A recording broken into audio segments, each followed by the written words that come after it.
আল্লাহই আমাদের জন্য যথেষ্ট এবং তিনি সর্বশ্রেষ্ঠ কর্মবিধায়ক। না খেলে ট্রফি আর্জেন্টিনাকে দিয়ে দিলেই ভালো হয়। ম্যাচ শেষে আর্জেন্টিনাকে ফিফার টিম উল্লেখ করে একই বলল মিশরের মোস্তফা জিকভ। প্রিয় দর্শক, বিশ্বকাপের কোয়ার্টার ফাইনালে ওঠার লড়াইয়ে আর্জেন্টিনার বিপক্ষে খেলতে নেমেছিল মিশর। আর এই ম্যাচে টান টান উত্তেজনার হাড্ডাহাড্ডির রুদ্ধশ্বাস, যেখানে আর্জেন্টিনাকে 2 গোলের ব্যবধানে পিছিয়ে দিয়ে উল্লাসে মেতেছিল মিশর। তবে রেফারিদের চালাকিতে আর্জেন্টিনা ঘুরে দাঁড়িয়েছে। ম্যাচের 15তম মিনিটে ইয়াসের ইব্রাহিমের দুর্দান্ত গোলে 1-0 এগিয়ে গিয়েছিল মিশর। এরপরে 17 মিনিটে ফাউল করেছিল মিশরের ডি বক্সে। সেই ফাউলে পেনাল্টি ধরেছিল রেফারি, আর সেই পেনাল্টিতে গোল আদায় করতে ব্যর্থ হন লিওনেল মেসি। হতাশ হওয়া মেসিরা প্রথমার্ধে গোল পরিশোধ করতে পারেনি। প্রথমার্ধে 1-0 এগিয়ে থেকে বিরতিতে যায় মিশর। গ্যালারিতে উদযাপন করছিল মিশরীয় সমর্থকেরা।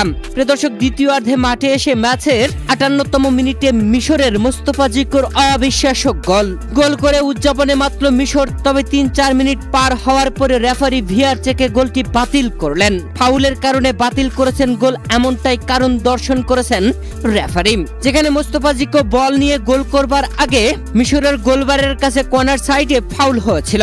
ভিআর চেকে গোল বাতিলের পর হতাশ হয় মিশর। তবে ম্যাচের 67তম মিনিটে সেই হতাশা কাটিয়ে আবারও গোল। আর্জেন্টিনাকে 2-0 গোলের ব্যবধানে পিছিয়ে দেয় মিশর। যেখানে ম্যাচের 58তম মিনিটে গোল করা মোস্তফা জিকভর গোলটি বাতিল করলেও 67 মিনিটে আবারও গোল করেন মোস্তফা জিকভ। এ যেন জয়ের উল্লাসে উল্লসিত ছিল মিশর। তবে মিশরকে মুহূর্তের মধ্যেই কাঁদিয়ে বিদায় করে দিল আর্জেন্টিনা।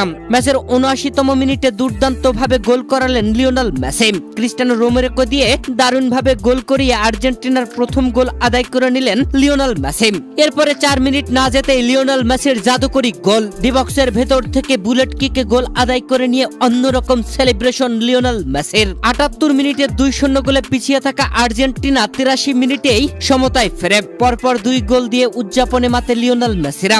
এরপরে 90 মিনিট শেষে অতিরিক্ত যোগ করা হয় 7 মিনিট। আর সেই 7 মিনিটের মধ্যে 3 মিনিটেই লিওনেল মেসিরা আরো একটি গোল করে 3-2 গোলের ব্যবধানে এগিয়ে যায়। শেষ পর্যন্ত মিশর আর গোল পরিশোধ করতে পারেনি। 3-2 গোলের ব্যবধানে এগিয়ে থেকে আর্জেন্টিনা বিশ্বকাপে কোয়ালিফাই করে নিল, কোয়ার্টার ফাইনালে জায়গা করে নিল। আর কোয়ার্টার ফাইনালে জায়গা করে নিয়ে মাঠে কাঁদলেন লিওনেল মেসি। তবে ম্যাচ শেষে আর্জেন্টাইন সমর্থকদের সাথে উল্লাসে মাতল লিওনেল মেসিরা। এ সময় মাঠে লিওনেল মেসিকে আকাশে ভাসিয়ে দিলেন আর্জেন্টাইন ফুটবলাররা। মেসিকে কাঁধে তুলে উল্লাসে মাতলেন তারা। তবে ম্যাচ শেষে মিশরের মোস্তফা জিকভ বিস্ফোরক মন্তব্য করলেন আর্জেন্টিনাকে নিয়ে। ম্যাচ শেষে উপস্থাপক মিশরের জিকোকে প্রশ্ন করেন, দলের জন্য এটি একটি অনেক বড় ম্যাচ ছিল। প্রথমার্ধটা দারুণ ছিল এবং দ্বিতীয়ার্ধের শুরুটা চমৎকার থেকেও ভালো ছিল। ম্যাচের শেষে কি হলো? আপনার কি মনে হয় কি কারণে শেষ পর্যন্ত এমন ফলাফল হলো? কান্না ভেজা কণ্ঠে মিশরের জিকো বললেন, রেফারি মোটেও ন্যায়পরায়ণ ছিল না। রেফারি একদম ফেয়ার ছিল না। এটা অন্যায়, একদম পরিষ্কার এবং স্পষ্ট অন্যায়। সে একটি পুরো দেশের পরিশ্রম নষ্ট করে দিয়েছে। ম্যাচের শুরু থেকে সে আমাদের বিরুদ্ধে ছিল। আমাদের এভাবে বাদ পড়া উচিত হয়নি। আমরা আর্জেন্টিনার বিরুদ্ধে 2-0 জিতেছিলাম। এই টুর্নামেন্টটাই পূর্ব নির্ধারিত। আজকে এক পেশে ছিল রেফারি। আল্লাহই আমাদের জন্য যথেষ্ট এবং তিনি সর্বশ্রেষ্ঠ কর্মবিধায়ক। এরপরে সাংবাদিক জিকোকে প্রশ্ন করেন, আপনার কি মনে হয় মিশরীয় দর্শকদের উদ্দেশ্যে কি বলতে চান? চ্যাম্পিয়নদের বিরুদ্ধে আপনারা যে দুর্দান্ত পারফরমেন্স দেখিয়েছেন সেটা নিয়ে কি বলতে চান? এ সময় জিকো বলেন, আমি তাদের কাছে ক্ষমা চাচ্ছি। আজ আমরা তাদের মুখে হাসি ফোটাতে চেয়েছিলাম, কিন্তু আমরা তা করতে পারিনি। তবে খোদার কসম, এটা আমাদের হাতে ছিল না, এটা রেফারির হাতে ছিল। এই টুর্নামেন্টটা যে পূর্ব নির্ধারিত তা একদম পরিষ্কার। এরপরে সাংবাদিক জিকোকে প্রশ্ন করেন, মিশরীয় দর্শকরা ইতিমধ্যে আপনাদের নিয়ে অনেক আনন্দিত এবং গর্বিত। এ নিয়ে আপনি কি বলবেন?